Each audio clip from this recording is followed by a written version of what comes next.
Bullied for being weak, he is trained by demons and becomes overpowered. The anime kicks off with a guy named Shinsuke Hyoudou gearing up to take on 3 thugs when he realizes they're talking to others. A girl urges the trio to quit their thug life and get a real job, but the guys mock her, demanding her and her brother's belongings. So the guy nails one of them with his stick, taking off the 3.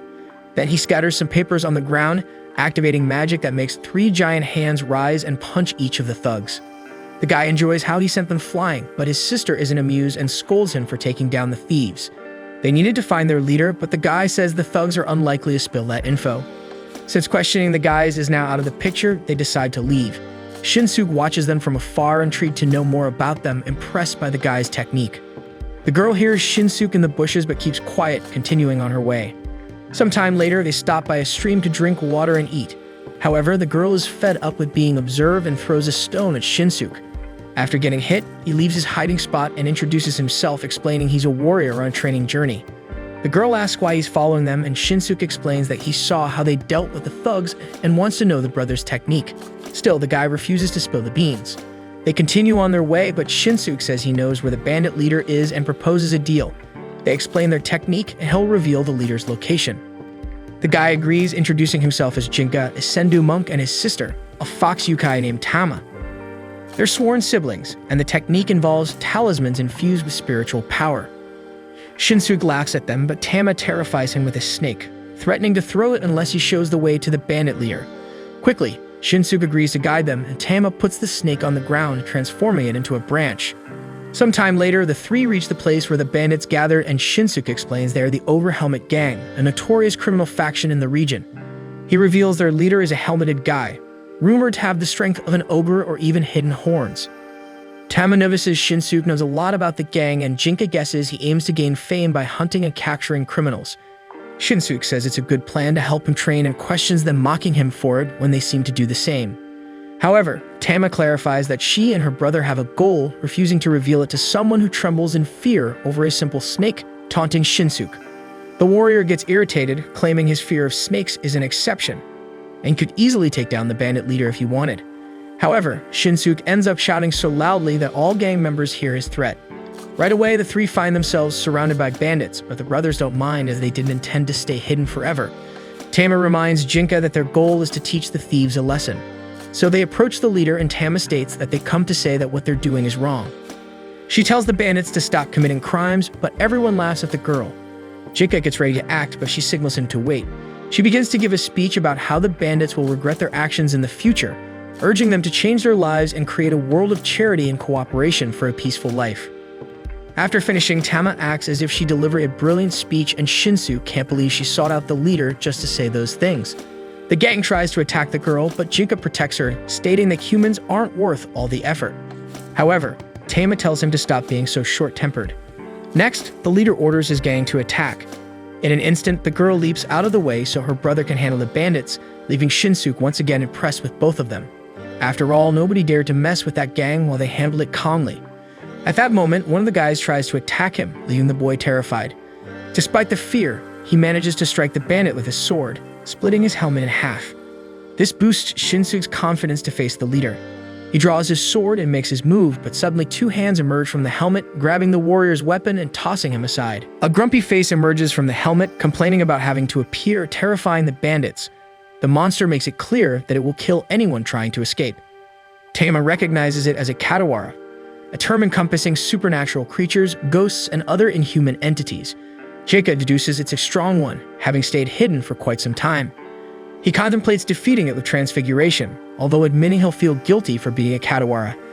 Tama doesn't care if it's human or Katawara, as long as those persisting in villainy are punished. The creature tries to attack, but they easily evade, and Tama releases a liquid on her hand, causing her brother to transform using transfiguration. It's a technique where the user harmonizes with the spirit of a Katawara, transforming partially into it. Jinka becomes much stronger in his spiritual form. The Katawara orders the gang to attack, but Jinka effortlessly deals with the bandits and faces the monster using only his staff, impressing Shinsuke once again. Jinka approaches the Katawara and attacks, but its hands hold the staff just like they did with Shinsuke's sword. It prepares to strike with its other pair of hands. However, the monk uses his strength and manages to execute his move, toppling the Katawara and splitting the helmet in half. This frees the soul of the man the monster was using, allowing it to move on to the afterlife. Shinsuke asks again about the brothers' objective. Tama explains that she likes humans and has become accustomed to eliminating those dedicated to evil, while Jinka says he just goes along with her. Tama declares that they are the siblings of world renewal. Later, they continue on their way and Shinsuke follows them. Thinking he never imagined that Kadawara has existed, feeling as if he has just discovered a new and amazing world. At this moment, he notices the two entering a house and deduces that they intend to spend the night there. Later, inside the place, a guy warns everyone to stay away from a road because he encountered a monster there in the afternoon.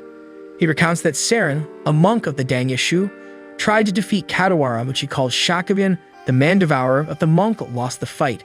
The man sketches the monster and one of the Dangyashu recognizes Shakugan.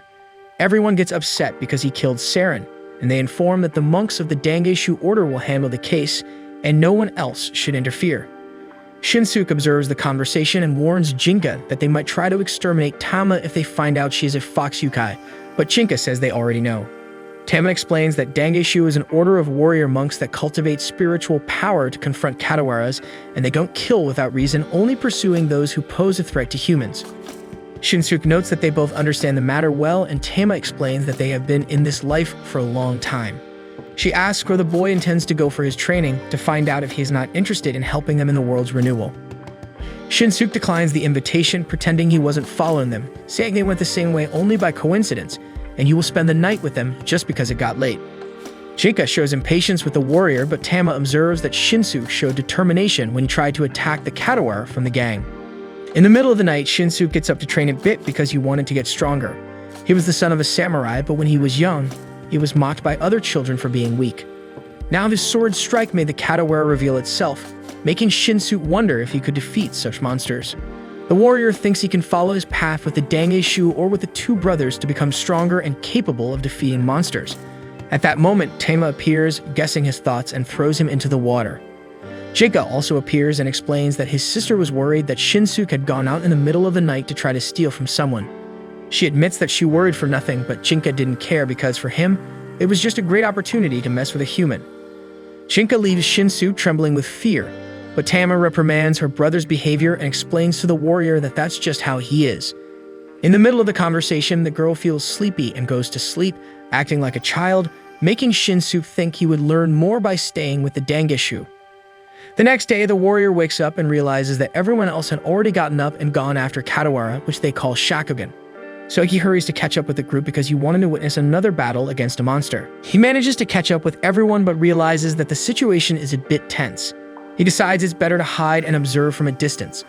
One of the Dangyashu tells Jinka to stay out of worldly matters because they should be resolved by humans. Still, he responds that since the monks intend to harm a Kadawara, a good reason must be presented.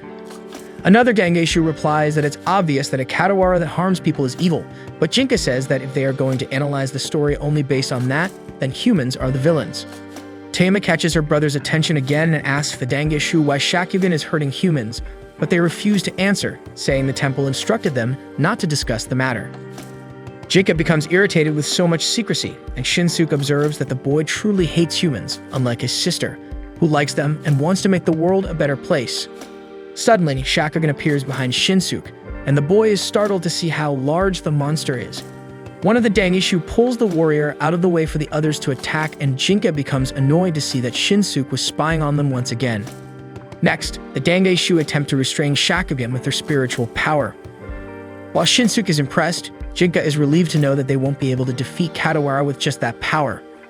Shakugan manages to break free, leaving Jinka excited. However, Tama instructs her brother to help the Dangyashu. The boy dislikes the idea of helping humans but obeys the girl's requests and confronts the monster with his staff. Shinsuke is impressed with his power, and Tama asks if the warrior still wants to get involved with them because they live in that world of darkness. This only makes Shinsuke more excited because he knew he could become stronger alongside them. Jinka continues to face Shakugan, using talismans infused with his spiritual power, creating several hands that strike the monster. However, when he was about to defeat Kadawara, the boy notices something on Shakugan that captures his attention. The monster tries to attack Jinka. The boy swiftly dodges the blow and then rushes away with both Dangyashus to get out of there. Shinsuke is frozen with fear and almost gets left behind, but in the end, they all manage to escape while Jinka's giant hands hold on to Shakugan. Now in safety, Shinsuke remarks that he's impressed by Jinka's fast running, especially while carrying the two monks. Tama explains that it's thanks to the training his brother received from someone named Kokugetsusei, and the Dangeshu recognized the name of the monk Sendo, being impressed to learn that the boy is his apprentice. One of them, with an X-shaped scar on his forehead named Inga, mentions that Kokugetsusei has defeated countless sorcerers and evil spirits. Rumors have it that no human or Katawara has faced him and survived, earning him the title of the Phoenix Slayer. The man asks how Jinka managed to be trained by such a legend, and the boy explains that Kokugetsusei raised him from a young age, so he didn't have to do much to learn from him. Next, Tama makes it clear to the monks that they would be dead if not for her brother, and as a way to repay the favor, they must tell everything they know about the Katawara they call Shakugan. They agree, but Inga warns that they'll regret attacking the creature once they know the truth. He explains that Shakugan is a human spiritually modified, and Shakugan is her real name.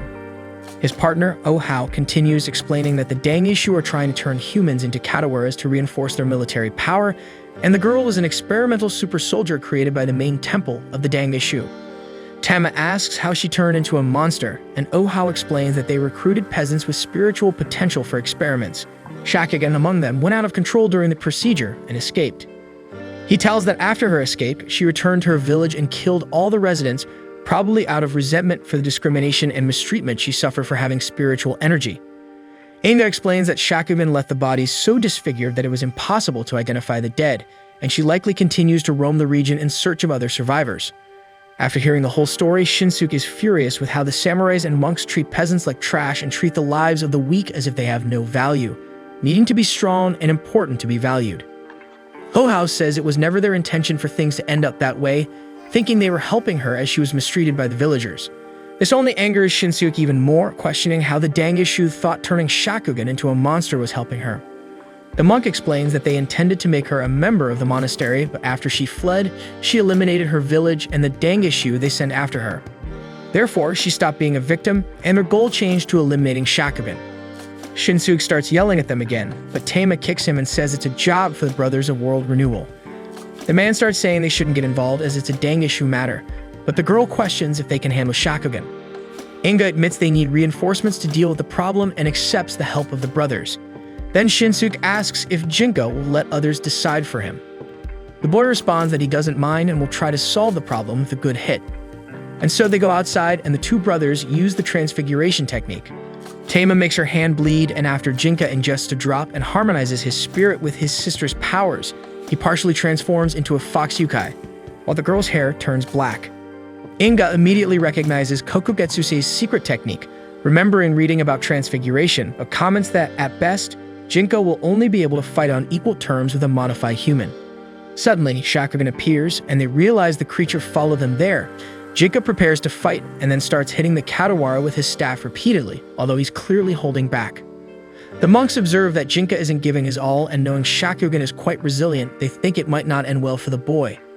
At that moment, the Katawara lands a blow on Jinka and prepares to launch a powerful attack, a Dangeshu secret technique called the Roar of Celestial Tremor. The monks are worried about the boy, while Tama remains confident that the attack won't even tickle her brother. Jinka sees the attack approaching and uses the giant hand technique called the Earthly Fist of the Monarch to break the attack and hit right in the middle of the Katawara. And so the creature shatters into 1,000 pieces, making the boy think he went overboard. However, thanks to the attack, Shakugan manages to return to being human. They run to see the unconscious girl, but the two monks tell the kids to step back, saying she's under the custody of the Dangeshu. Shinsuke immediately prepares to fight, but Inga decides it's best to leave since he wasn't willing to face Jinka's powers. And so, after Uhu agrees and they begin to leave, the boy releases his power, returning him and his sister to normal. However, Tama calls the monks to say that all the culprits deserve punishment. She asks the two to show them where the main temple of the Dangeshu is, the place that conducted experiments with humans, so they can pay, surprising the monks. Inga explains that they have over 300 monks inside the temple, thinking that this would make the brothers give up. However, Jinka is pleased with the idea of beating up 300 monks at once. Realizing they wouldn't change their minds, Inga instructs the two to ask Shakugan for the location, but makes it clear that when the time comes, the Dangeshu will confront them with full force. And so the monks leave, and Shinsuke thinks that Tama and Jinka must be crazy to want to face all the Dangeshu in the temple alone. After some time, Shakugan finally wakes up. Tama and Shinsuke ask how she's feeling, and the girl is confused about what's happening, asking if the spiritual surgery is over. They introduce themselves, and since she doesn't remember anything, Jinka asks her to recount the last thing she remembers. Shakugan recounts that she had just harvested some vegetables when she returned to her village and saw her father talking to a monk. He was happy, holding a good amount of money, barely looking at her before leaving her alone with the monk. The man says he knows she wants to belong somewhere since she's mistreated by everyone in the village, and he has what she wants. After that, the monk took her to the mountains, promising everything would be resolved when she woke up and put her to sleep. That's the last thing she remembers. Shinsuke gets furious with the monks again, and Shakugan asks what she's doing in that place. Jinka explains that after the operation, she went out of control and escaped from the Dangeshu temple. Shinsuke complains about the boy's honesty, and Tama quickly invents that she doesn't remember anything due to a fever, wandering in the mountains for a few days. Then the girl apologizes for causing them trouble. Later, Shinsuke goes to cut some wood, paying for their stay, using the task to vent all the anger he feels towards the Dangeshu for what they did to the girl without caring. In a flashback, it's shown when Shakugan returned to her village as a monster and lost control when she saw everyone who made her suffer, including her own father, who still had the money he received from the monk. Back to the present, Shinsuke continues cutting wood until Tama appears asking where his brother is because everything is ready for them to go to the main temple of the Dangeshu. Shinsuke explains that he hasn't seen Jinka and wonders how the monks managed to turn a human into Katawara, but Tama simply replies that she has no idea how they did it. The lady hosting the four finds the girl cute and asks her age. Tama answers that she's around 200 and something years old, but the lady finds it amusing, thinking it's just a child's joke. Later, Shinsuke goes to look for Jinka and finds him calmly near a cliff. He explains that everything is ready for them to leave, and the boy thanks him, saying that Shinsuke is a good employee, which annoys him since he was just doing him a favor. And so the group heads towards the main temple of the Dangeshu, with Shinsuke eager to make the monks pay for making Shakugan suffer and eliminating everyone in his village, although he recognizes he's far from being strong enough to face all of them. Then Shinsuke asks Jinka if he really intends to face the Dangeshu for what they did to Shakugan, considering she's a human he hates so much. The boy clarifies that his reason is different because the Dangeshu are humans hunting Katawara, and he sees the group as a bunch of vermin that needs to be exterminated. This scares Shinsuke, and Jinka notices the fear in his eyes. Shinsuke tries to deny and act brave, saying he's not afraid of a kid like him. Then Shinsuke says he'll accompany the two until he becomes strong enough, but Jinka tells him that if something happens to him, it's not their problem. After walking for a while, the four reach the valley, where according to Shakugan, the main temple is right in the middle, making it easy to locate. Tama climbs onto Shinsuke's head to get better view and asks Shakugan if that's where her operation took place. She agrees, and Jinka thinks that to reach the temple, they have to cross the gates and go through the building to the inner area. His sister reminds them that their goal is just to scare the monks into stopping the experiments, believing not all of them are wrongdoers. Next, the girl asks Shakugan and Shinsuke to stay with her, watching the situation from the top of a mountain while Jinka takes care of everything. Her brother warns that the situation might take longer than usual, making her a bit sad. And so after the two activate the transfiguration technique again, the siblings split up and Tama goes with the others to the top of the mountain, while Jinka heads to the temple. Upon arriving, he's excited about the idea of breaking down the temple gates, but to his surprise, the Dangeshu open the doors, showing they're prepared to face him, thanks to Inga, who was waiting for his arrival. The monk assures Jinka he'll have an extraordinary funeral and orders the others to attack. The boy thanks them for the welcome, eager to face so many humans at once. Then, everyone strikes him in various parts of his body, but the Dangeshu soon realize it was just a shikigami and he was actually on the roof. At that moment, Jinka prepares to use the monarch's earthly fist on them while, nearby, Shakugan, Shinsuke, and his sister strain to see the fight from the top of the mountain. Jinka continues attacking the monks when Inga suddenly shoots his leg with a shotgun. The boy remains firm and beats the Dangeshu, giving them a beating with his staff. However, when he's about to attack Inga, Jinka realizes the monks are about to use their secret technique, the roar of the celestial tremor. After the attack, Shinsuke becomes concerned about Jinka due to the magnitude of the explosion caused by the secret technique of the Dangeshu. Inga thinks he has defeated the boy, but then Jinka attacks him and the other monks with fury, making him realize that the boy lives up to his master, even though he knows that Jinka's spiritual energy won't last forever. Sometime later, Tama observes that the fighting has stopped and deduces that her brother has managed to win and proceed on the path to the temple castle, where the Dangeshu conduct experiments on humans. At that moment, Shinsuke notices that despite the girl being a Katawara in human form, she still has fox ears. Tama then reveals that she also has human ears and explains that the fox ears are to remind her of who she truly is and are also useful for good hearing. Shinsuke asks if Tama would cease to be a Katawara if she forgets who she is, but the fox explains that it wouldn't change her nature, and that she simply likes to keep her ears during transfiguration out of habit. Then Shinsuke asks if Jinka can maintain his Katawara form by using the transfiguration technique for a long time, and Tama explains that the technique ends shortly before permanent transformation, so he couldn't remain as a Katawara forever. Meanwhile, in the temple forest, Jinka is observed by the Dangeshu and their leader Yazen, who is disappointed with his monks for allowing a simple boy to do as he pleases. The leader decides that the best course of action is to move the laboratory to a place where they won't be bothered. At the same time, Jinka observes Yazen talking and suspects that he is the boss. Next, the leader assigns one of the monks to deal with Jinka. The man faces the boy alone, confident that he will win and make him regret messing with the Dangeshu. The monk transforms into a creature and Jinka deduces that he is one of the enhanced humans who underwent the experiment. The creature advances and grabs the boy, but Jinka easily turns the tables, crushing him with a technique called the flail of the ancient tree. Then Inga appears and notices that the boy is getting tired of using so many attacks. He asks Jinka about his goal in confronting the Dangeshu, pointing out that even if he defeats the monks, he will be hunted for the rest of his life. Ignoring Inga, Jinka understands that the man was just trying to buy time until reinforcements arrive. As a reward for Inga challenging him so much, Jinka decides to answer his question and reveal what he's seeking. Jinka explains that his goal is to steal all the Dangeshu's research material to perfect his master's transfiguration technique. His dream is to rid himself of his human part and become a true and complete Katawara. After explaining his objective, Jinka continues on his path, leaving Inga surprised by his goal. The monk observes that despite being a human traveling with a fox yokai, the boy is more demonic than her. Jinka moves forward until he reaches the castle that Shakugan explained is where the experiments take place. However, he doesn't know how much longer his spiritual strength will be able to sustain transfiguration. Excited to fulfill his goal and destroy the facility, Jinka attacks when suddenly the castle moves and a giant hand hits him, sending him flying. At that moment, Tama returns to normal and realizes that her brother's transfiguration has unraveled, meaning he is either conscious or dead. Everyone worries about Jinka when suddenly one of the Dangeshu appears on Inga's orders, instructing him to capture Shakugan alive or dead and eliminate the other two. The monk transforms into a creature and Tama comments that he is one of the enhanced humans. This triggers Shakugan's memories of when she was in her monster form. Shinsuke pretends they are just travelers who know nothing about the Dangeshu or their experiments. He begs the monk to spare their lives, but it's evident he is lying since he referred to a monster as a monk. Despite his fear of being attacked, Shinsuke continues to plead for his life, hugging the creature to delay him as much as possible so that Tama and Shakugan can seize the opportunity to escape. He is determined to be stronger and not flee like a coward.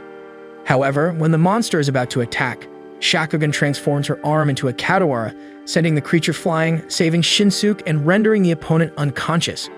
She explains that she remembered everything she had forgotten, recalling when she attacked all the people in her village, including children and her own father. Haunted by these memories, Shakugan begins to feel like a monster and runs away from the two. Shinsuke tries to follow, but Tama advises him to let her go, as the memories of the terror and suffering she caused are currently controlling her mind. Ignoring the fox's advice, he goes after Shakugan. This reminds Tama of when she lost a man named Genzo, who was very important to her. When he was almost lifeless, he handed her a letter to deliver to Kokogetsusai, the monk who trained Jinka, and then passed away, even though the girl pleaded for him not to leave. In a flashback, we see Jinka as a child. He was with the Katawara, and the two were heading towards a mountain, but on the way, they come across several humans warring among themselves.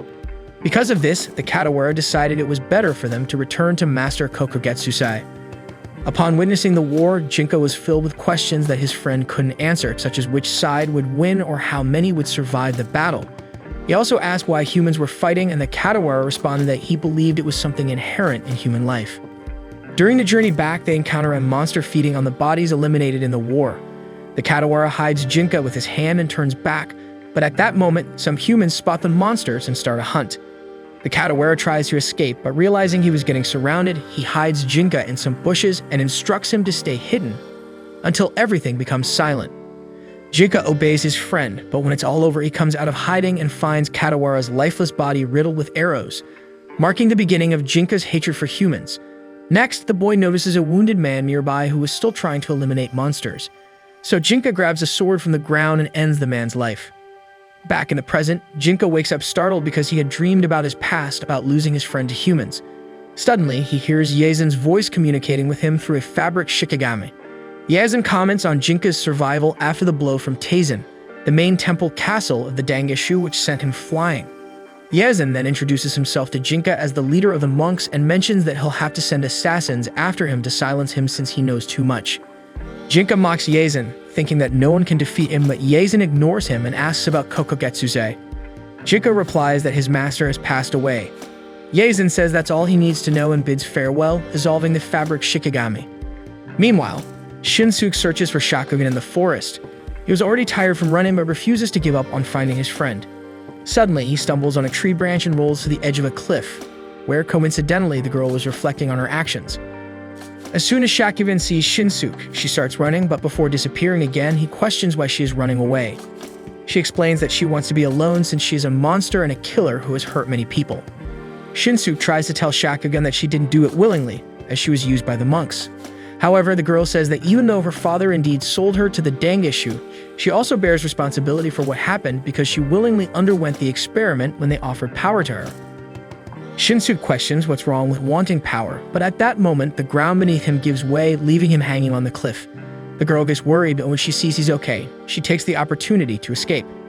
Shinsuke tries to climb alone to go after her, but ends up falling. Fortunately, a tree cushions his fall, bringing him safely to the ground. Then Tama appears, and before Shinsuke resumes searching for Shakugan, she asks why he is so determined to find the girl. Shinsuke explains that he doesn't really have a reason and simply feels that he shouldn't leave Shakugan alone at that moment. He believes that she and Jinka will never understand how humans truly feel. He turns to continue his search, but Tama throws a stick at his head to indicate that he's going in the wrong direction. And so the two go together to find Shakugan. At the same time, Jinka thinks that it's time to join his sister. He walks through the forest to reach her when he finds some arrows in a tree, reminding him of the horrible dream he had. This makes Jinka think that if he were as strong as he is now, he could have saved his friend. But then he realizes that he shouldn't dwell on that and should be grateful for acquiring the power that prepared him to show humans the depth of darkness. Suddenly, his thoughts are interrupted by Shakugan, who appears running in the forest. He's surprised that her arm is in Katawara form and she's happy to see that the boy is alive. Then Shinsuke appears and jumps on the girl. Tama arrives right behind him and is happy to see her brother, who was confused and didn't understand what was happening. Shakugan tries to escape Shinsuke's embrace, but he continues to hold her. He tells her she can't run away from herself and that she's not a monster but human. Afterward, he says that weak people have no choice and can't overcome oppression, so it's natural to desire strength and power. Then Shinsuke starts crying and asks why Shakugan isn't happy now that she has the power. She doesn't understand his sadness, and they both start crying together. Tama and Jinka observe them and are reminded again of their losses. Then the fox tells her brother that just as there are kind and cruel Katawaras, there are also humans of both types. She also reminds him that he himself is human and should overcome his hatred for his kind, no matter how long it takes. Afterward, Tama asks Shakugan to join them. Jinka questions her decision as he knew assassins would come after them, and he thought it would be safer to keep Shinsuke and Shakugan away from that situation. But Tama disagrees, stating that in their group there's a Katawara, a human, and something in between, and that he has the power to protect all three. This way he could learn from them how to live his life. And so in times of war between humans and Katawara, monsters devour people while being hunted by them simultaneously. In a small group, humans and Katawaras walk hand in hand. Afterward, the gang heads to the house of Jinka's master, Kokugetsuse, where the boy was raised and lived alone for some time after the monk's death until he reunited with his sister. There, Shinsuke trains with Jinka, and unsurprisingly, the guy gets a beating. Meanwhile, Tama prepares an outfit for Shakugan to avoid any issues when transforming her arms into Katawara. Jinka wonders if he'll ever feel at ease in that house when a creature appears to greet him and Tama. The monster explains that it came to warn them about a Katawara demanding a sacrifice from a village, even though it provides no protection to the villagers, a task for the siblings of World Renewal, as Tama and Jinka are called. And so the two set out to investigate the village's situation, and the fox leaves some tasks for Shinsuke and Shakugan to do until their return. However, the girl goes out to gather some vegetables, leaving all the heavy lifting for Shinsuke. In the village, Tama and her brother discover that the villagers refer to the sacrificing Katawara as the Great Garagura, and the fox assures the villagers that they can handle the problem for them. Initially, the people refuse help, thinking the siblings are seeking payment for their service, but Tama explains that they have no interest in money and only wish to be treated kindly and helped by the locals at least once, so they can repay the favor by helping others in turn. All the villagers see Tama as crazy, but she is proud of her motivational speech, thinking that they will become kinder thanks to her help. Then a village boy guides the two siblings to the Katawara, and along the way, Tama continues to believe that she will create a wave of kindness with her work. Jinka then remarks that renewing the world with that tactic might take 1,000 years, but his sister remains undeterred because to her, if the world is better after 1,000 years, she will have fulfilled her duty. Jinka wonders how long they will be the world renewal siblings traveling the world fighting evil when the boy guiding them named Mokichi stops in the middle of the road to complain about the delay in help because his mother was devoured by the great Garagura the day before. He is furious that the two did not arrive sooner and expresses hope that they too will be devoured by the monster. Jinka thinks about how humans only care about themselves and do not deserve his sister's love. However, the fox is also angry with the boy and rebukes him, saying that if he wants perfect help, he must find a way to become a flawless savior himself. After yelling and scolding the boy for his attitude, the three finally reach the place where the Katawara lives. Tama asks the great Garagura why it demands sacrifices from the village, and the monster explains that it's its payment for not destroying the place. The fox comments that this is unjust and gives 3 options to the great Garagura: repent for its misdeeds and ask for forgiveness, or take a beating and then ask for forgiveness or die from a beating. However, the creature ignores the fox's words and launches an attack on the 3. Jinka quickly lifts Tama and the boy into the air to protect them from the strike. He says that despite hating to face Katawaras, he cannot ignore the fact that it tried to harm his sister and promises to make the monster pay. The great Garagura becomes afraid of the boy and immediately takes a woman out of his belly who hadn't been digested yet to have a hostage to protect himself from Jinka. The boy contemplates taking action before his sister says anything, but at that moment, Mokichi starts begging the monster not to harm his mother and to use him as a hostage instead. So Tama lets Jinka decide how to proceed. He thinks his choice is obviously to ignore the hostage since he didn't care about humans. However, he can ignore the child crying for his mother. Suddenly, a man appears and swiftly eliminates the great Garagura. He calls Jinka a disciple of Kokogetsusai, the Phoenix Slayer, as his master used to be called, showing that he knows the boy. And so, while Mokichi reunites with his mother, Jinka and Tama discover that the man who eliminated Katawara is one of the assassins the Dangeshu said they would send after them. The man comments that he's a bit disappointed with Jinka because the monks said he's a monster in human skin, unable to see the boy in that way. Then he takes Mokichi and his mother hostage to force Jinka into a duel, preventing the siblings from escaping. Jinka thinks he doesn't care at all about what happens to humans, but for some reason, he can't ignore the hostages. Because of this, Jinka and the man go to a rock-free area for their duel, where Tama instructs him to introduce himself. The man says his name is Zanzu Reidu and that he's one of the Dark Eaters. He explains that the Dangeshu sends him after a Katawara and he eliminates them, selling the pieces to people who consume monster flesh, which he sees as normal since Katawara feed on humans, creating a two-way street.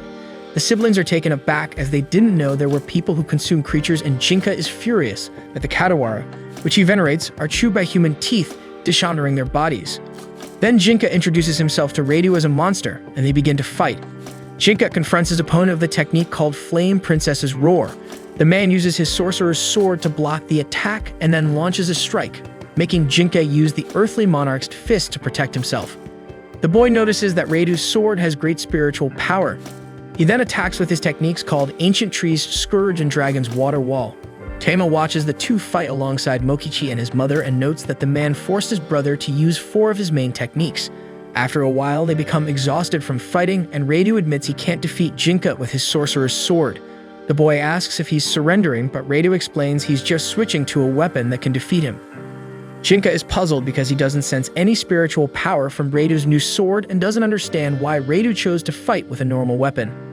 Then the man advances toward him, dodging all the earthly monarch's fists, and attacks Jinka, who defends himself with his staff, growing increasingly irritated with the duel when suddenly his defense fails, and Reidu manages to place the sword at his neck.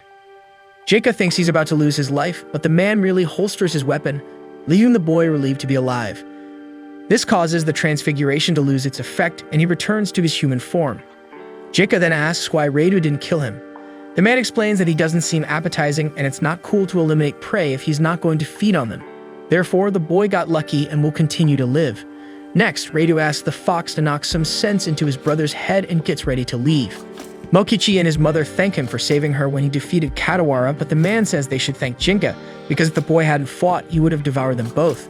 Reidu then departs, and Mokichi's mother thanks Jinka and Tama for their help. The boy apologizes for wishing them harm, but Jinka simply walks away without a word, feeling he doesn't deserve gratitude since he did nothing and almost abandoned them. His sister explains that although he considered it, he didn't abandon them. However, his brother was only concerned about losing to a mere human. Later, Rado feeds on the great Gura, realizing its taste is only slightly better than its appearance and certainly not something that can be sold. At this moment, one of the Dangishu questions why he didn't eliminate Jinka, even though he won the duel. The Dangishu reminds Rado that his sister's life is in their hands, and he must face the boy again and end his life. The next day, Shinsuke was sore from doing the activities alone. Tama wakes up and asks where her brother is, and Shakugan explains she saw him leaving early in the morning. Jinka was alone, contemplating the previous day's fight. He spends a long time recalling how he lost to a human when he notices someone approaching. Before attacking, Jinka recognizes it's Shakugan, and she explains she came to invite him to lunch, but he tells her to go away, saying he's not hungry. Shakugan then mentions she heard about what happened and is glad Jinka survived the fight because as long as he's alive, good things will happen. Jinka asks what good things happened since she was exiled from her village, sold by her own father, and turned into a half-Katawara. She explains that despite everything, she's happy to have met him, Tama, and Shinsuke. She insists Jinka join her for lunch when they see a monk delivering a challenge letter to the boy, explaining that Jinka will have to face Rado again, but this time their lives are at stake. If he tries to escape, the Yamato clan will be exterminated. Jinka says he doesn't care about what happens to the clan residents, and the monk finds it amusing that the boy, abandoned by the Yamato, chooses their fate. Later, Jinka and Shakugan return home to recount what happened. Shinsuke is furious and calls the Dangishu cowards, asking why they threatened the clan. Tama explains it's where Jinka's family lives. Then the boy reveals he has no relationship with his parents because his master adopted him right after he was born. His sister asks what he will decide, and Jinka explains that although he doesn't care about the fate of the Yamato clan, he can't accept being defeated by a human. And so Jinka decides to accept the challenge despite fearing the outcome of the fight, understanding that he needs to find a way to win to survive. On the next day, Rado and Jinka are set to face each other again, with the whole group watching the fight alongside the Dangishu. However, as soon as the duel begins, the boy realizes he made the wrong decision. Despite managing to adjust his attacks according to his opponent, Rado goes beyond and surpasses him. In that moment, Jinka sees his entire life flash before his eyes, thinking this might be the end. However, this determination prompts him to find a way out. Jinka then employs his monarch's earthly fist technique to crush his opponent, disregarding the fact that he will suffer the attack along with Rado. The blow leaves both of them battered, breaking Rado's weapon, and the boy starts laughing. He claims that being brought to the brink of death awakened his true fighting spirit. However, unlike Jinka, Rado can barely stand after being crushed and admits defeat, making the boy release a sinister laugh for having defeated the human. Tama is relieved to see her brother emerge victorious, fearing the loss of another important person to her. As the transfiguration effect wears off, Rado prepares for his end, but Jinka tells him he's lucky and will keep on living, the same words the man said to him after defeating him in their last duel. Tama is proud of her brother's attitude, while Shakugan and Shinsuke are impressed by his fighting abilities. Tama explains that the three of them were cheering for Jinka and asks if having human comrades was really that bad. Meanwhile, Rado still can't stand and worries about what the Dangishu will do to his sister since he lost the fight. The monk who ordered the duel explains that he received a message from Rado's sister, stating that if he lost, she would be the next assassin. Rado is confused, and the Dangishu clarify that his sister's life was never in their hands because none of them can match her. In reality, she is one of their 4 beast leaders. The monk advises Rado to forget about his sister, as she has forsaken humanity to become a demon of war. A few days later, Jinka and Tama follow Shinsuke to the entrance of a cave and discover that he's taking a rice ball to Rado, who, in exchange for food, was training Shinsuke how to handle a sword. Rado calmly eats his meal while noticing that the guy has good vertical strikes, although he needs to improve his lateral ones. He then instructs Shinsuke to relax his shoulders and pay attention to the sound the air makes, explaining that when he executes the correct strike, the sound will be different. With his advice, Shinsuke manages to execute a correct lateral strike, while the 2 brothers watch from a hiding spot in a bush, and Jinka remarks that the guy deserves a beating for raiding their pantry. Jinka then calls out to Shinsuke, startling him since he hadn't noticed the presence of the boy and his sister, unlike Rado, who spotted them hiding. Shinsuke quickly explains that Rado isn't a bad man, and as a result, the man is taken to Jinka's house so the group can tend to his fight wounds, where he takes the opportunity to explain why he ended up with the Dangishu group. Rado explains that his clan doesn't have much political power, but they possess a lot of spiritual strength, which often embroils them in battles against the Katawaras, and as a result, they try not to attract attention. However, because he still needed to eat, he became a cum darkness, while his sister became a nun of the Dangeshu. Radio explains that she has average spiritual power compared to the other monks, and thus the leaders of the order could eliminate her at any time, which is why he obeyed the Dangeshu, although he discovered that in reality his sister, Hino, gained fame among the monks and became Hygen, one of the 4 beast leaders of the group and apparently the next assassin to go after Jinka. Then the boy explains that it was pure luck to have defeated Radu without delivering any fatal blows, and his sister might not have the same luck, but the man says that maybe she'll defeat him instead of the other way around. Meanwhile, Tama reflects that Hygen, the new name for Hino, means frozen rock, a name similar to Shakugan's, which makes her and Jinka suspicious that Radu's sister might be another person spiritually modified. Next, Shinsuke sees a creature resembling a tree trunk approaching the house and gets scared, but then discovers that it's a friend of Jinka's. The creature is injured and explains that a woman appeared out of nowhere and chased him away, sending a warning that she's after the boy. Immediately, everyone suspects Hygen, and Rado tries to go after his sister, but still being injured, he struggles to get up and Jinka apologizes, explaining that he'll have to eliminate her for injuring one of their mountain friends. So the boy leaves and Tama asks Shinsuke and Shakugan to stay in the house to take care of their friend while they're away, but Shakugan insists on going along and Shinsuke realizes he'll be alone with the creature. And thus the whole group, except for Shinsuke, goes to where Hygen was spotted. The woman is happy to see her brother, and they start talking, but Jinka interrupts them, eager to fight and make her pay for what she did to his friend. Tama notices how worked up the boy is and tells him to cool his head.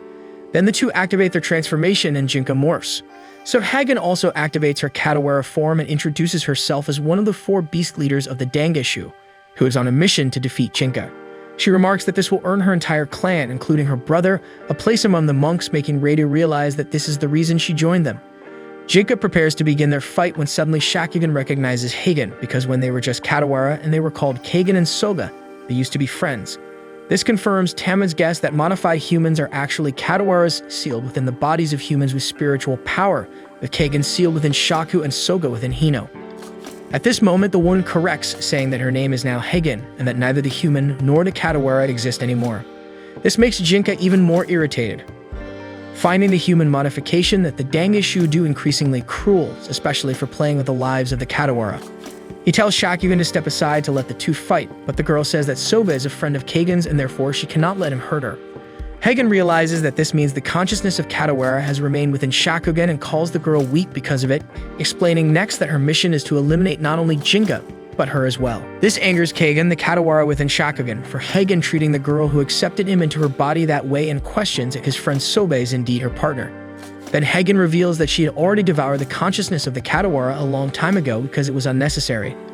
At that moment, Kagen becomes extremely angry and asks Jinka to leave that fight to him. The boy accepts his request, releasing his transformation and says he wants to be his friend.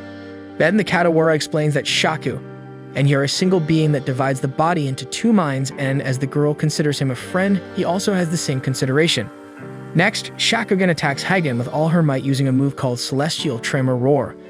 The woman is impressed with her ability but manages to resist easily and attacks her using the same technique, although much more powerful. Fortunately, Shakugan also resists, and the two continue to fight bravely. Jinka observes that Shakugan coordinates the consciousness of the Katawara and the girl well and maintains the balance of her spiritual power, despite her opponent being at the same level as when he is transformed, which puts Shakugan at a slight disadvantage. Meanwhile, Shinsu feeds Jinka's friend with some worms, while noting that the creature is not as sinister as he initially thought. At this moment, the creature asks if he's a friend of Jinka's too, and Shinsu replies that he doesn't know if the boy considers him that way. Then the creature asks him to be patient with Jinka, because despite being stubborn, he takes good care of his friends. Shinsuke responds that he has already noticed that and then decides to leave to find more worms. However, as soon as he leaves the house, he suddenly feels cold and senses the presence of a little boy named Senya next to his master, Jinan. And looking into the boy's eyes, Shinsuke sees him in a river of blood. The two decide to leave, and shortly after, the creature leaves the house, commenting that he smelled a dragon. Then he shows a shortcut for Shinsuke to reach Jinka, telling them to flee as far away as possible. And so Shinsuke arrives at the group where Shakugan and Hygen were already tired from so much fighting. Jinka questions why the guy is there, thinking he abandoned his friend alone, but Shinsuke explains that the creature itself sent him to inform them that it sensed the smell of a dragon and that they should flee. Hygen immediately thinks of Master Jinin, while Jinka becomes desperate and orders everyone to run. However, at that moment, the dragon finds them. Jinin states that he is there to execute Hygen, who is accused of killing a high-ranking official of the shogunate. The woman questions if he has any proof and says she's in the middle of a mission, but Jinin says it's not his concern to worry about proof, only to administer justice. And so, in a matter of seconds, he transforms into a dragon and strikes Hygen with a fatal blow without giving any of them time to react. Then Jinin returns to his human form and addresses Jinka, recognizing the boy as the one responsible for attacking the main temple of the Dangeshu. Quickly, Jinka grabs his sister and creates a smokescreen, telling everyone to take advantage of the moment to flee and regroup in the loser's cave. Then Jinka, transformed Shinsuke and Hyoudou try to attack the dragon, but Senya protects his master with a Katawara arm, delivering a fatal blow to the three. However, the boy soon realizes that attack was not real, but just a distraction for everyone to escape. Gradually, the group regroups in the loser's cave as Jinka instructed, and Tama notices that her brother was quite frightened. Shakugan manages to bring Hino still alive thanks to her vitality being increased by the spiritual modification process, although she doesn't have much time left. Hyoudou asks his sister if she really killed a shogun official, and the woman explains that Lord Matsunaga ordered her to eliminate Lord Nagiyoshi Miyoshi, the shogun's assistant. Hyoudou doesn't understand why, since the Dangeshu are not allowed to use their powers to influence politics. Then Hino questions if only their clan is forbidden from having any kind of ambition just because they were born with spiritual power. She asks if their family doesn't deserve to be happy, considering their clan has been relegated to the underworld for years. The woman tells Hyoudou that his talent with the sword can help the clan, wishing they achieve the fame they deserve. However, her brother responds that none of them ever wish for great ambitions like her, and that no one needs fame or anything else to be happy. Then Hino mocks Hyoudou, and suddenly she grows and says she won't give up on freeing him from the darkness. Later, the woman says she knows she won't be accepted by the Dangeshu, but she's sure Lord Matsunaga will give her shelter and that, to survive, she only needs to feed on a Katawara. Then Hinama starts heading towards Tama, leaving Hyoudou and Shakugan worried about the fox, but at that moment, Jinka attacks Hino to protect his sister. Hyoudou watches the situation, knowing that this is the end of the woman's life. He laments and says that it's not destiny that dictates their happiness, but their heart. Afterwards, Jinka prepares to end Hino's life, wishing her a safe journey to the other side. Before dying, the woman comments that she wished to be human, those being her last words. Shakugan then mourns the death of his friend, not understanding why Hino decided to join him if the two couldn't coexist. Tama tries to console her friend and then instructs her brother to confront Jinin because they couldn't keep running away from the dragon forever. Even if Jinka could handle all the other assassins, Jinin would still be after him. Due to this, the only option is to face him. Shinsuke asks if it's possible, and Tama says that to ensure Jinka isn't defeated, they need to take 3 steps to prepare. The first step is to find the Dangeshu laboratory and put an end to the cruel experiments with the Katawara once and for all. Next, they must steal the research results from the monks and gather information to help them defeat the dragon. Finally, they should use what they discover to escape, buying time to prepare for the inevitable encounter. These steps intertwine what they need to do to overcome the opponent with the mission of stopping the experiments. Shakugan then mentions that before doing all this, the Katawara inside her body wants to take her friend's remains back to their home. Despite not knowing the location, she can find it by the smell. Tama agrees to fulfill the Katawara's wish before starting the 3 planned steps. Hyoudou wishes the group good luck and decides to stay to bury his sister. Tama remarks that the dragon, Jinin, might be strong, but to her he's just a pup half her age. They will escape as many times as necessary to ensure her brother can defeat him. After all, Jinin is just a master who loves preaching about justice but refuses to talk and abuses his strength. And so the 4 set off on their new journey. Shinsuke reflects that what began as a path for survival has turned into a profound contemplation of what defines humans and Katawaras. Before the group set off, Shinsuke received a weapon from Hyoudou called the Arabuki Sorcerer's Sword, which has the power to control winds through spiritual abilities. The man explained that the weapon is passed down from generation to generation in his clan, but as he is now going to serve and protect the shogun, Yashiteru, and his family, so that his services pay for the actions his sister committed, he will give it to Shinsuke, because the boy will surely need the spiritual sword to face Lord Yoshiteru, who is known for having a natural talent, just like a master swordsman. Later, Hyoudou asked Shinsuke to teach the monk a lesson, so that he pays for what he did to his sister, and the boy accepts to do it for him. After all, the man was asking for his help and giving him his spiritual sword as a gift. Back in the present, Shinsuke feels great during the journey for having his spiritual weapon, but when he tries to wield the sword, he causes an explosion that throws him away. Jinka explains that this is what happens when someone without spiritual power uses the sword, and he was lucky not to be sliced or thrown into the clouds, which could very well have happened, making the guy stop feeling confident and return to feeling weak. After walking a lot, the group stops to rest, and while Tama sleeps on Shakugan's lap, the girl comments that she is excited about the trip, and that they are getting close to Kagan's house, the Kadawara inside her body.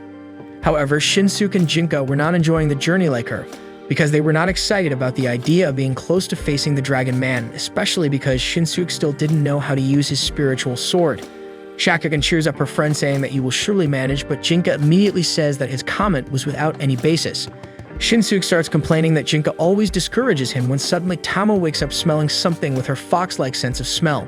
She quickly runs in the direction of the smell until she reaches a group of monkeys who were carrying several barrels of sake, and starts negotiating her turnips for one of them, desperate to get some of the drink. The monkeys explain that they cannot give anything because the barrels belong to a guest, and that's why she must negotiate with him. So the group goes after this guest, and on the way they explain to Shinsuke that the monkeys are Kadawara monkeys who love alcohol. Tama comments that Kagan must know about them, and then Kadawara takes control of Shakugan's body, explaining that the girl doesn't mind him doing that and says he is excited to try the legendary drink of the monkeys. After a while, the four arrive at the monkeys' host, Doran, a Dangishu, who recognizes the group responsible for the attack on the main temple. The team gets into a defensive position when they realize that the man is one of the monks, but Doran introduces himself as the Tiger, one of the four beast leaders of the Dangishu, but reassures them, explaining that he won't attack any of them. After all, no one ordered it.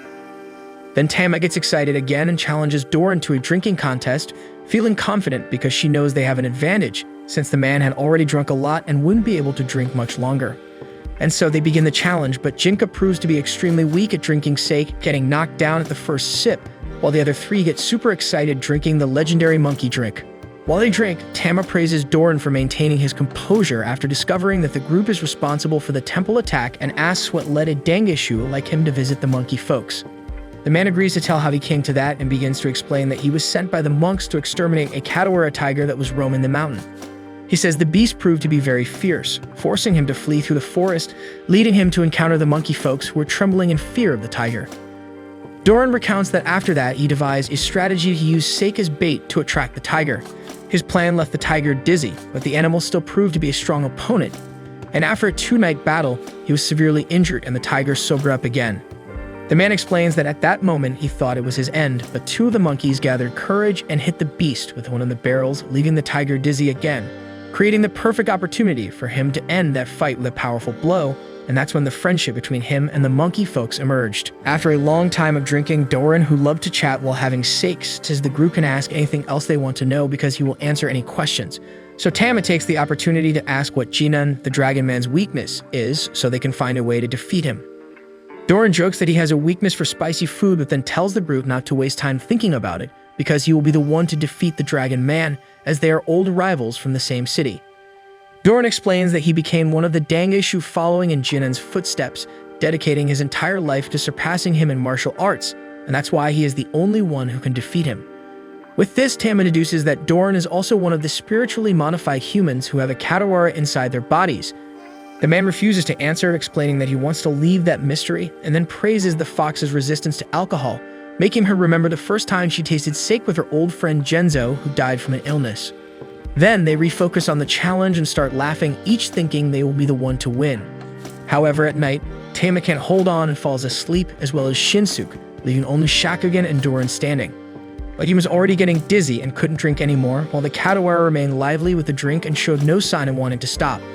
And so the next day, everyone wakes up with a hangover, except for Shakugan and Jinka, because she proved strong with alcohol while he only took a sip. The group prepares to leave, and Doran, still recovering from the night before, says that in their next encounter, Jinka and he will fight, so the boy shouldn't let himself be defeated by Reshin, the next assassin who will come after them. Then the four continue their journey, and Shinsuke comments that he was surprised to see a Dangishu making friends with Kadawaras, but Jinka says that nothing prevents him from eliminating the monkeys later. Shinsuke says he doesn't think that will happen. After all, he could have attacked the group during the night and didn't, but Jinka still doesn't trust a Dangishu. At this moment, Shakugan interrupts their discussion because she wants the journey to be peaceful and fun. Jinka then asks if she's on the side of humans or Kadawaras, and she responds that she is only on the side of her friends. And so they continue on the path, and after another long journey, the four arrive in a village surrounded by a barrier blocking their passage. Jinka considers taking the detour, but Shakugan explains that for some reason, Kagan insists on going through that path, and Tama respects his decision since they were heading to his homeland. So Jinka reflects that he can create a temporary hole in the barrier for only one of them to pass through, and Tama volunteers to go, negotiating their passage with the village residents. And so Jinka opens a hole in the barrier and the fox crosses, but only later does his brother realize that she has never negotiated anything in her life, which concerns Shakugan and Shinsuke. Tama walks through the area without encountering anyone despite finding no signs of a trap. Suddenly, a Katawara appears, introducing itself as Fuko, the one responsible for the barrier protecting the village. Tama asks what he is protecting everyone from, and the creature explains that the barrier shields them from changes, ensuring that sadness never appears and happiness lasts forever. Fuko asks if Tama has ever wished for nothing to change, and despite the fox's denial, the creature reads her thoughts and realizes she desired it when she lost her friend, wishing that the day of his death never arrived. Later, Fuku comments that he can also protect Tama from changes. Meanwhile, the group wonders why the fox is taking so long since the barrier continues to block their passage. At that moment, Reshin, one of the four beast leaders of the Dangeshu, appears to punish Jinka for invading the main temple. Shinsuke notices that Jinka cannot use his transformation being far from his sister, so he decides to use his spiritual sword to protect his friend. However, Jinka perceives his intention and says he will handle the monk even without Tama's power. Next, Reshin draws his weapon, emerging from his clothing, explaining that it's a special tool called the Sack of Myriads, received from Lord Yazen, allowing him to retrieve anything from any direction. Thus, the two begin to fight while Tama asks why Fuku was protecting the village. The Katawara explains that the residents feared the arrival of a worse day such as war or a plague, and this fear gave rise to him. Then Tama states that nothing guarantees the future will be worse and time heals all wounds, bringing various kinds of fruits, so the barrier is not helping the village and should be removed. Fuka refuses to do so, and in a moment of anger, Tama accidentally punches him, causing the creature to leave. Subsequently, Tama searches for him in the area, realizing the current state of the village. The fox then calls Fuko so they can talk.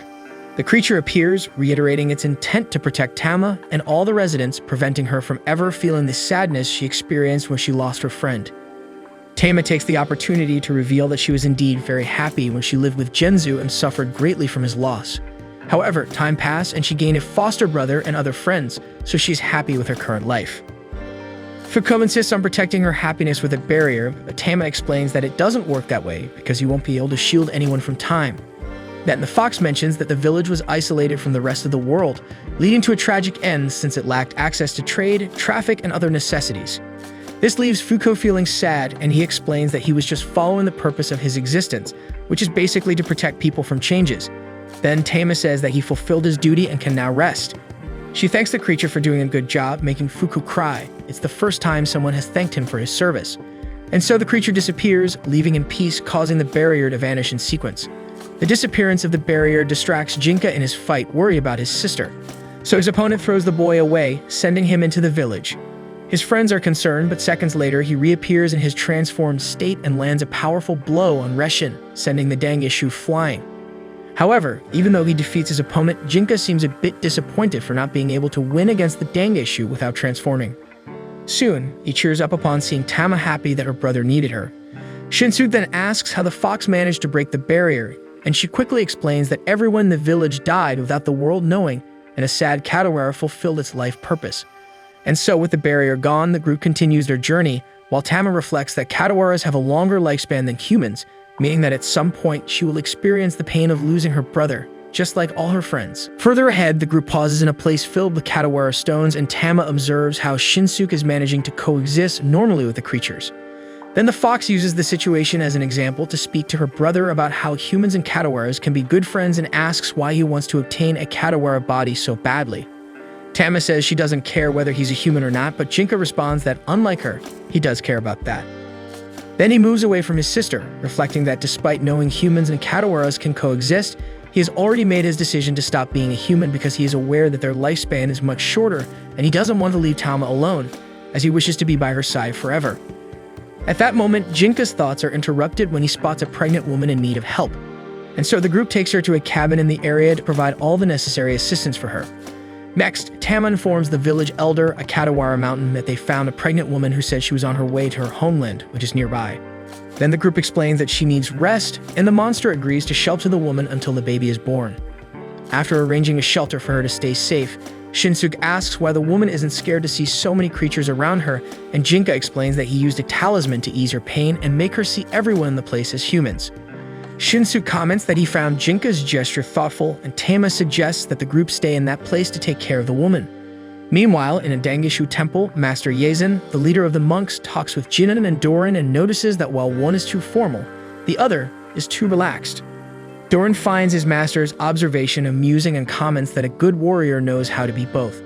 Then he shows off his physique, but Yazen finds this attitude shameful and decides to focus on discussing Doran's next mission, which will be to eliminate Jinka.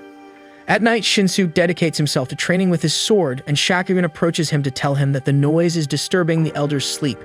He apologizes, realizing only then that he's training right on top of the Katawara mountain, and notices that his hands are already wounded from training so much. Shakugan asks Shinsuke if he really wants to become strong, and he replies, as usual, that the weak have no place in this world. He shares his desire to accomplish great deeds like the rest of the group, and to try to cheer up his friend, Shakugan reminds Shinsuke that he was the one who ran to help her when she needed it.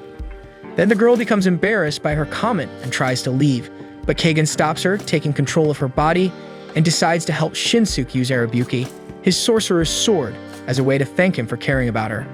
And so Shinsuke tries to use his new weapon, but ends up causing a mini-explosion just like last time. Kagan then instructs him to talk to the sword, to treat it as an individual, and to help Shinsuke do this, Kagan asks him to imagine the spiritual energy of Arabuki and how it would be if it were a person. He follows the advice and imagines the sword, saying that it is a relic of the Reidu clan, possessing spiritual powers and therefore will not be wielded by a powerless nobody like him. Kagan says that Shinsuke grasped the idea of the training and praises him for getting his message so quickly. He explains that it was similar to the way he learned to use the sword, because as a child he imagined the spirit of a samurai and trained the same move repeatedly. Kagan realizes that this explains why Shinsuke has a much better vertical strike than the rest of his strikes, and encourages him to continue training to become worthy of Shakuyaku, saying he wants the two of them to marry someday. Immediately, the girl takes control of her body, dying of embarrassment at Kagan's comment. She and the Katawara have a quick argument, and then Shakugan runs off, leaving the guy alone and completely nervous about that marriage thing. However, this actually encourages him to continue training, and Jinka, who overhears the whole conversation, complains about having to put up with that romance. The next day, Shakugan takes a look at the pregnant woman's belly and asks if she has already chosen a name for the baby. The woman explains that she hasn't decided what to call their son yet and asks for Shakugan's name. The girl starts to answer Shakuyaku, her old name, but quickly changes and introduces herself as Shakugan. Then the woman decides to take Shaku in her honor and names her baby Shakuyaku, not knowing that this is her original name. This leaves the girl touched. Next, Jinka suggests the name Kagan if it's a boy, and the mother approves the idea, which makes Shakugan even more excited to see the baby's arrival. Jinka remembers her saying that she's with the group when her sister interrupts his thoughts, calling him to feel the baby too. So with much reluctance, Jinka approaches the belly, but before he can touch it, the woman goes into labor. Meanwhile, Doran and Reshin arrive at the mountain's gate, and the man tells the village elder that he and his partner are after a wanted boy. Suddenly, Reshin interrupts and starts threatening the Katawara, saying he'll chop him up if he refuses to hand over who they want. But Doran silences the monk and politely asks the elder for permission for both of them to go after the Dangishu's enemy. While Doran explains that he doesn't want to cause any trouble for the village, discreetly the elder asks the other Katawaras to go warn the visitors of the danger and ask everyone to hide in the cabin. Then the Katawara gives permission for the two Dangishu to move forward. Reshin then informs the elder that he saw the group they are looking for with his remote vision, and therefore, if he tries to hide the people of his village will be attacked. However, Doran informs his partner that this won't be necessary because Jinka and the others have facilitated their work by coming to meet them. Jinka already appears in his transfiguration form, while Shakugan releases his Katawara arms to lend his support, and Shinsuke thinks that if things get tough, he will be forced to use his spiritual sword. Despite the apprehension, everyone knew they had no other option but to fight, because if they tried to hide, they would be found sooner or later, so showing themselves in that way was the safest way to keep the woman and her baby safe. Then Doran informs Reshin that he is eager to duel with Jinka, and therefore he should stay out in the fight. The man agrees, but notices that one member of the boys' group is missing and goes to look for where the fox is hiding. Meanwhile, Doran takes on his tiger form to fight against Jinka. His new appearance worries Shakugan and Shinsuke, but everyone stays firm in their position. And so the duel between the two begins, and Doran advances, using his tiger speed to deliver several consecutive blows until finally landing a punch on Jinka, sending the boy flying away, leaving his friends worried. Doran boasts about his technique, explaining that it derives from an ancient Western martial art that focuses on the strength of the fists. Jinka becomes furious for being beaten by a human technique and unleashes his attack called Flaming Princess's Roar, followed by the flagellation of the ancient tree. However, everyone is surprised to see that Jinka's two strongest blows had no effect on Doran, and the man scoffs at his resistance. Then he advances on the boy to deliver his final blow called Fist of the Fallen Dragon. To block his attack, Jinka uses the Earthy Fist of the Monarch, but ends up being beaten once again. Then he tries to use the Earthy Fist of the Monarch again, finally managing to injure Doran, leaving both of them wounded. But Jinka is more affected by his opponent's powerful blow. Suddenly, the boy starts laughing like a maniac, not even understanding why, and becomes excited to continue the duel. This leaves Doran even more excited, and the two compete in the strength of their fists while laughing in a bizarre way. Shinsuke watches their fight and wonders if that is what strength is, finding the competition somewhat frightening. At that moment, Reshin informs that he has discovered that the fox is hiding inside the cabin. Shakugan, realizing that her friend and the pregnant woman are in danger, rushes to attack the Dangeshu, but discovers that it was just an illusion of the enemy. Next, Reshin throws a giant rock towards the group. This ends up distracting Jinka, who takes a precise blow from Doran, and the rock passes through the fight and goes straight towards Shinsuke and Shakugan. So the girl decides to find a way to stop the rock from proceeding, because otherwise it will go straight to the cabin where Tama is assisting the pregnant woman in her delivery. And so the girl asks for help from the Katawara within her, and Kagan quickly takes control of her body and uses her arms to hold the giant rock. With that, Doran notices that the group is trying to protect someone and goes to ask Jinka who it is, but realizes that his opponent was knocked out with his punch. At the same time, Shinsuke worries about Shakugan having to hold something as heavy as the rock, and she tells him to go to the cabin to take Tama and the woman to a safe place. However, as soon as he starts heading towards the cabin, several clones of Reshin appear in front of him, blocking his path. Doran questions his partner for interfering in his fight, and Reshin explains that the two of them were tasked with saving the honor of the Dangeshu, and therefore they must deal with the whole group, as well as anyone who gets in their way, including the people hiding in the cabin. This makes Doran furious. He advances on his partner, but realizes that it was just another illusion. Realizing that all the monks were fake, Shinsuke decides to continue on his way to the cabin, but before he can leave, the real Reshin appears and delivers a fatal blow to Shakugan. Shinsuke panics seeing the injured girl and tries to use his spiritual sword to fight, but ends up suffering from an explosion.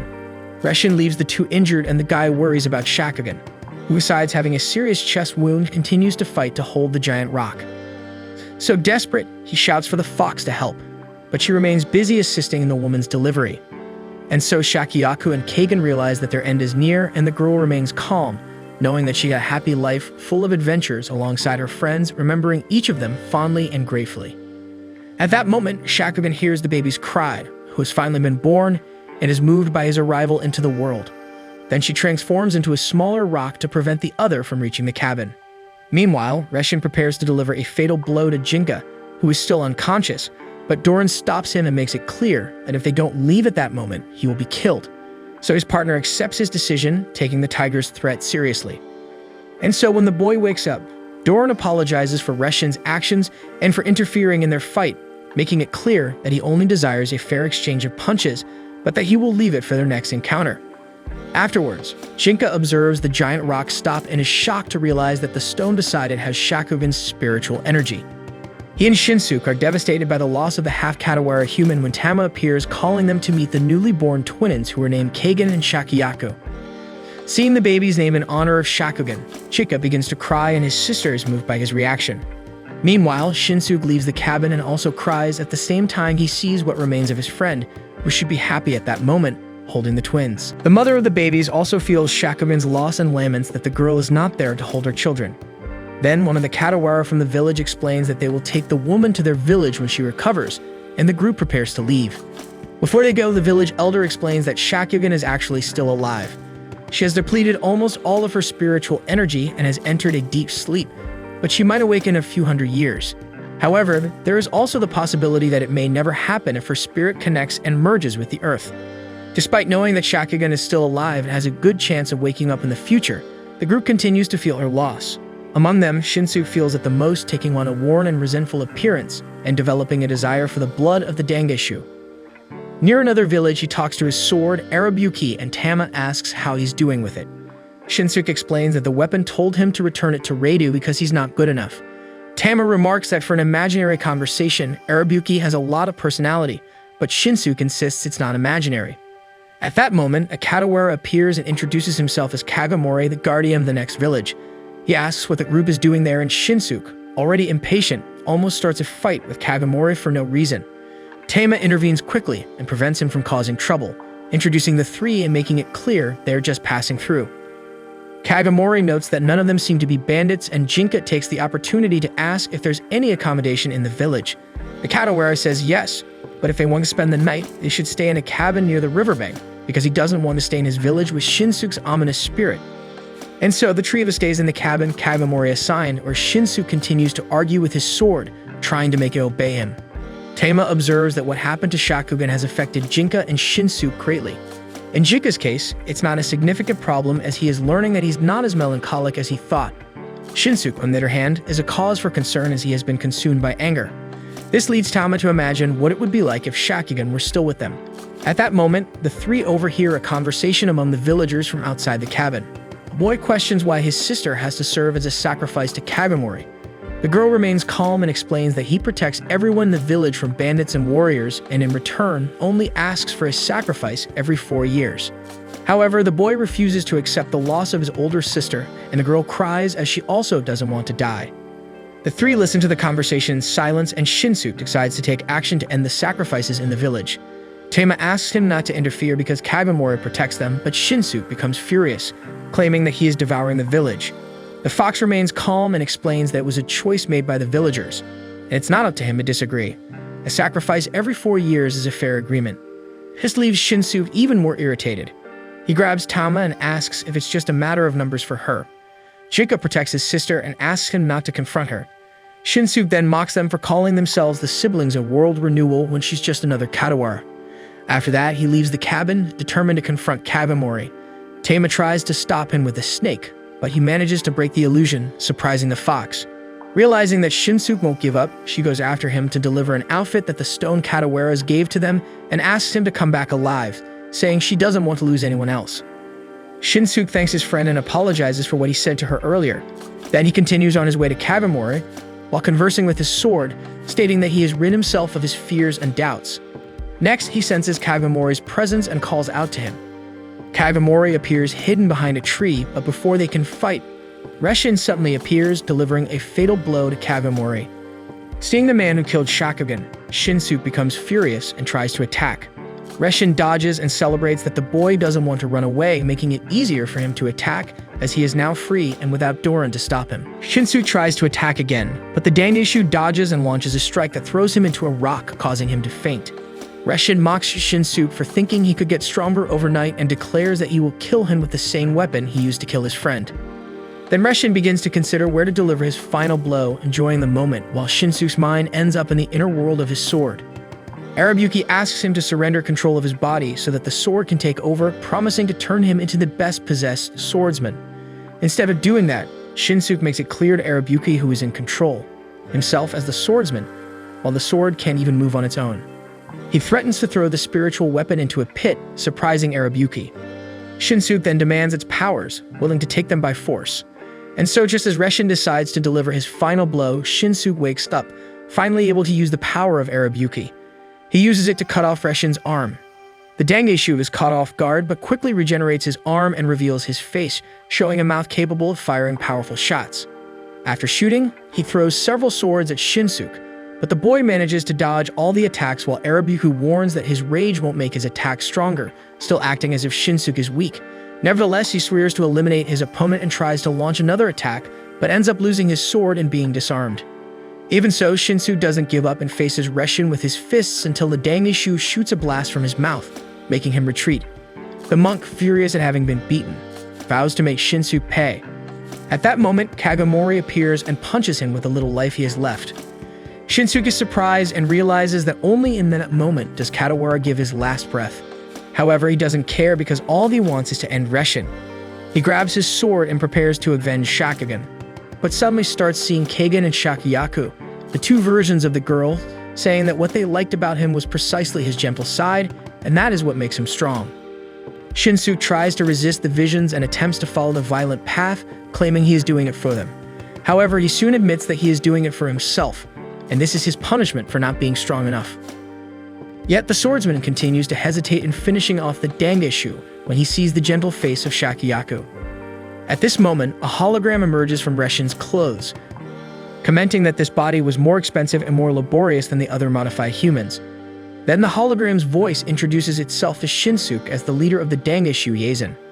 Next, Reshin wakes up and his master orders him to return. The monk refuses to leave before eliminating Shinsuke, but Yazen threatens to explode him if he refuses to comply with his command. So Reshin agrees to leave and asks Shinsuke to say his name. The boy explains that he is called Takikichi, from the village Hachikusa, because Shinsuke Hyoudou is just a made-up name. Then his opponent explains that he is called Barry Zalmor and that Reshin is his nickname. After the two properly introduce themselves, they swear to make the other pay. Then the Dangeshu disappears and Shinsuke continues his way back to the cabin, realizing that he has finally gained the strength he wanted so much to rid himself of the oppression he feels, but it was all in vain.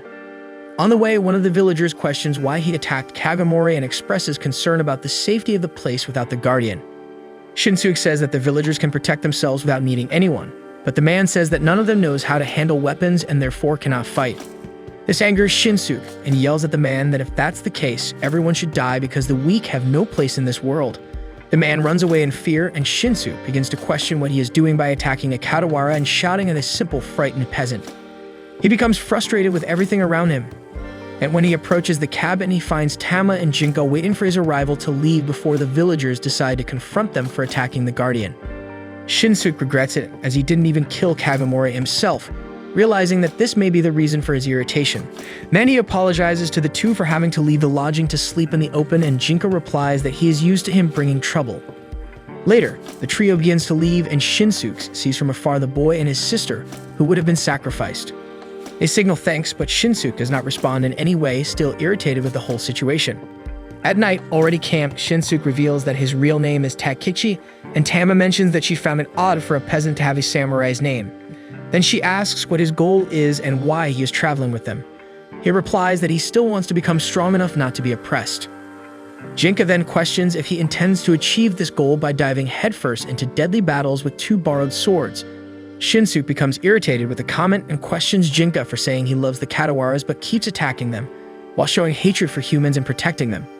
The two start challenging each other, and Tama stops them with just one command. Then Shinsuke says that at the moment, he just wants to eliminate the Dangeshu to prevent them from repeating what they did to Shakugan. Jinka agrees on this point, as spiritually modified humans are an insult to all Katawaras, according to him. Next, Tegma observes how the group lost only one person, yet everything became quieter. During the night, as usual, Shinsuke dedicates himself to his sword training to become strong, and the next morning they set out on the journey until they reach a place where Jinka feels an intense power. Suddenly, two giant Tengus appear in the group's path, along with a girl who introduces herself as a new ally to fight the Dangeshu. Shinsuke finds her a bit suspicious, and Tama notes that she must be someone extraordinary to control such huge Tengus. Then the girl tells the three in a hurry before he catches up with them, making the trio ask who she was referring to, who she is, and where they are going. The girl answers the questions and explains that she is a mountain goddess, a spirit of water and wood, and they are on their way to a safe place to rest and need to hurry because the Dangeshu's dragon is on their tail. And so the three follow the goddess, while Tama realizes they should have guessed that Jinan is the next to go after the group, as three of the beast leaders have already failed to defeat them. Then Shinsuke asks why the goddess left her bodyguards behind. She explains that she doesn't need protection and comments that the fairy eyes must have noticed. None of them understands whom the goddess referred to, and she explains that she is talking to Jinka, mentioning that his eyes were sealed. His sister and Shinsuke notice that his eyes are each of a different color, but the goddess says they can talk more about it later when they reach the location. So the group follows the goddess until they reach the entrance of a cave, and inside they are surprised by the appearance of the place. The goddess thanks the three for trusting her by following her, saying that there they are safe from the dragon. Then she invites them to talk peacefully. Meanwhile, at the cave entrance, the two giant Tengus stand guard, and the dragon man asks them to clear the way. The creatures refuse, explaining they are following the boss's orders. Then Jinan says that he and his companion also have orders to enter the cave and asks Senyen to deal with them. The Tegus get excited to face the boy, but in a matter of seconds, he leaves them in pieces, clearing the way for his master. Back inside the cave, the goddess explains that the old Dagon who told her about the group is an old friend who communicates with her through a communicating stone. Additionally, the goddess reveals her desire to become an ally of the trio, which Jinka thinks is an excellent idea. But his sister is already worried about what the goddess wants from them, as they are already indebted to her for being protected from the Dragon Man. The goddess then confesses that she indeed wants one thing from the trio, because she wants to awaken Taizan, the castle where the Dangeshu conduct their experiments. She explains that Taizan is a lesser deity of the mountain just like her, but the monks brainwashed him to turn him into a servant. Then Jinka asks what to do to bring Taizan back, and the goddess says it's just a matter of giving him a slap, but the group finds that idea absurd. Meanwhile, Jinan praises Senya for defeating the Tengus. However, the bodies of the creatures transform into several crows that say, since they were defeated, it will give a clue about where the group they are looking for is. But each bird speaks in a different direction, making Jimin realize that it's a spell to leave him and Senya lost, meaning they are at the entrance of another cave. So the boy scares away the crows, and his master comments that facing real spells like that will be good for him. At the same time, the goddess explains to the trio that she only needs a guide to Taizan because the Dangeshu's barrier prevents her from locating her friend, and after they show her the location, she will deal with him. In exchange for the favor, the goddess promises to take one of the 3 most valuable soldiers of the Dangeshu out of play. Then the group reflects that she is not referring to Taizan or the Dragon Man, and the goddess clarifies that she is talking about the fox Kazunoha, which shocks Tama. The goddess tells the story of a man who belonged to a family of merchants and enlisted to become a Dangeshu thanks to his spiritual power. She says the man was very interested in spells and enchanted weapons, preferring studies over combat, and one day he was sent with a troop to fulfill the important mission of stopping the fox Kazunova. However, instead of completing the task, he ended up falling in love with her, and for some reason, the fox returned his feelings and the couple joined forces to exterminate the troop, using transfiguration. The goddess then reveals that the man is Yazen, the current leader of the Dangeshu, and the fox Kuzunoha, Tama's mother, who is horrified and ashamed to learn about her mother's relationship with the monk leader. Jinka asks if this means that Yazen is her father, but Tama is irritated by the question and reminds her brother that she is over 100 years old and older than the man. Shinsuke then asks if the Dangeshu holds the power of Tama's mother, but the goddess explains that actually Yazen told the order that he managed to kill the fox and fulfill the mission, and keeps her hidden in a place where they both study how to turn Katawaras into humans, which resulted in the discovery of how to make spiritually modified humans like Shakugan. Upon hearing this, Shinsuke wishes for Yazen's death, and Tama agrees with her friend, saying that if her mother, who has always been diving headfirst into new passions, is involved in the experiments, she should also pay for her actions. At that moment, a bunch of crows arrive in the cave, along with a girl who falls on top of Shinsuke. Her name is Rinzu, and she tells the goddess that she came to give information about the Dragon Man. Afterwards, she says that he is meditating in the spiritual pocket of the mountain, trying to break the disorientation spell. Then the goddess thanks the crows for their help and dismisses them so that the birds can rest. Next, Shinsuke complains that Rinzu stepped on him and didn't even apologize, but she ignores him, getting distracted when she sees Jinka. The girl falls in love at first sight with him, but he rejects her and questions why there's a human there. The goddess tells him and the rest of the group that she found Rinzu and raised her as a kind of secretary and apprentice. Then she conjures up an image of Jinan, explaining that they can observe the location where the Dragon Man is, which excites her to play a prank on him. So if the Dragon Man meditates peacefully, as Rinzu had informed, when a girl sent by the goddess appears on the scene trying to seduce him. Jamin tells Senya to take care of her, but before the boy can attack, the girl takes off her clothes, making her master immediately cover his eyes. After all, he's just a child. Then Junan yells at her, who immediately turns into a small animal and runs away. The goddess enjoys watching the scene and decides to send a message to the whole mountain to distract the dragon and gain time for her to train the group. Tama asks if there will be enough time for training. Then the goddess snaps her fingers and explains that she distorted time so that it passes slower for them until dawn. Then she explains that she will focus on unlocking Jinka's fairy eyes, as well as increasing his spiritual power and removing subconscious biases from the whole group so that they can acquire the power to shape their own destinies, because dragon castles and foxes are powerful, but they do not compare to the 3 who possess limitless powers. Next, without giving any warning, the goddess transports the 3 to an illusory world, where each will separately carry out their training, Tama ending up in the middle of a lake, where she must cross and reach the shore, while Shinsuke ends up in a place where his goal is to pass through a huge rock that blocks his way, at the same time that Jinka ends up in an open field, where the goddess also is. She calls him the apprentice of Kokugetsuse and tells him that she met his master, who kept hitting on her and got beaten up a lot for it, until he became very strong and came to be known as the Phoenix Slayer, so it can be said that the goddess is the master of Jinka's master. She says that the two are somewhat alike because they are extraordinary, but deep down they are only human. Then the goddess calls for Rinzu, who appears immediately and explains that she wants her apprentice and Jinka to fight, and if Rinzu wins, she will cast a spell for Jinka to fall in love with her. Afterwards, the goddess wishes them good luck and explains that in that dimension there are no dead, so they must only avoid their minds collapsing. And so the fight begins, and Rinzu, eager to achieve victory, and especially her prize, summons a weapon and faces Jinka, who can barely react and has his arm cut. He feels pain, but when he realizes his arm is already back on his body, as if nothing had happened, he understands it was something from his mind. Rinzu tries to attack again, but Jinka dodges while trying to understand if that dimension is just an illusion, but thinks something like that wouldn't make him stronger. The goddess notices that the boy is not focused on the fight and says that if he keeps being so stubborn, it will be harder and he'll probably be the last to fulfill his objective in the test. Meanwhile, Shinsu tries to cut the rock in his way with his spiritual sword but fails, and Arabuki blames the swordsman for the failure. The boy tries once more but fails again. At that moment, a girl appears and explains that it's just a small hill that's separated from the peak. Being another mountain goddess, and Shinsuke observes that Katawaras come in all sorts of forms. At the same time, a girl like her talks to Tama, explaining she's just watching her take her test. However, the fox complains because the little goddess is distracting her and hindering her concentration to walk on the water and reach the shore. Tama tries to focus, but the girl makes a face, making her laugh and, consequently, sink into the water, leading the fox to understand that distraction is part of her training. Meanwhile, Jinan continues scaring off several girls who appear to him, fleeing in their animal forms.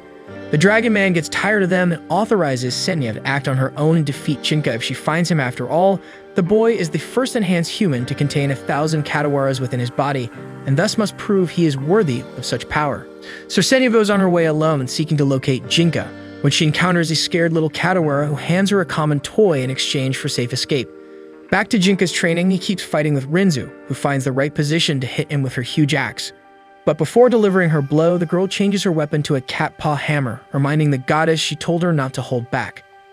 Jinka is startled to learn that Rinzu isn't giving her all while she hopes he'll surrender soon.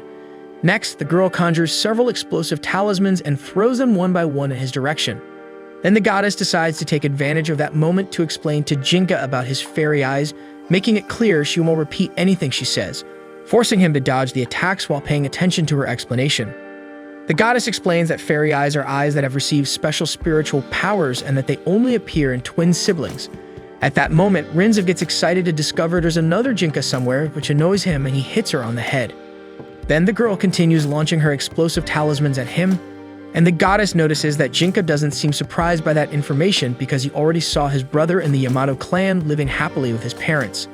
She explains that twins born with fairy eyes tend to attract Katawaras, which is why Jinka was sent away from his clan and raised by his master, Kokugetsuse, who chose to take him in. Jinka is surprised as he didn't know how he ended up with his master, and the goddess asks him not to hate his parents, his twin brother, or Kokugetsuse. Then the boy becomes indignant and asks why he was chosen to be abandoned and trained hard in a cold cabin in the mountains while his brother just played in their mansion. The goddess says Jinka is very innocent and very human because he refuses to accept his own fate and tries to become a Katawara. Then she orders Rinzu, who was distracted by the story, not to stop her attacks. So the girl keeps launching her talismans for Jinka to dodge, and the goddess continues her explanation about the fairy eyes, saying that twins who have them share their lives, and when one dies, the other dies too. Then she comments on how Jinka has gone through many misfortunes. After all, he attracts danger and shares his life in exchange for a little spiritual strength and a special power that he's forbidden to use, and thus has an unhappy life, reminding the boy that he was abandoned and lost friends, as well as everything he had. However, despite everything, Jinka disagrees with the goddess because he has friends, a sister, and has seen death and life and their sufferings only hurt because he isn't unhappy. Suddenly, his vision changes, and the goddess agrees that only Jinka can define whether he is happy or not, so he must live as he wishes, and the secret to removing the seal from his eyes was to accept his existence and his place in the world. So if Jinka accepting who he is, he can see the goddess's power, as well as his little opponents and her explosive talismans, which aren't as powerful as they seem, so he doesn't need to dodge them. Then Jinka sees his own energy and is surprised that humans and Katawaras have the same level of energy. Meanwhile, Shinsuke, who is tired of trying to cut the rock, finally thinks of simply passing through it. After all, the goal of his training was just to pass through that point. The guy remembers that Arabuki can fly and his sword lifts him. Then he asks the mountain goddess if he could do that, and she confirms, explaining that his spiritual strength and imagination are shaping his powers, which impresses her. And so Shinsuke is the first of the trio to achieve his goal and finish the test. Because of this, he returns to the real world along with the girl and ends up falling right where Senya was, ending with his spiritual sword at his neck. Next week, we'll have more of this anime as soon as the new episode is released, so go ahead and subscribe to the channel. And don't forget to hit the like button below to support this video. See you guys.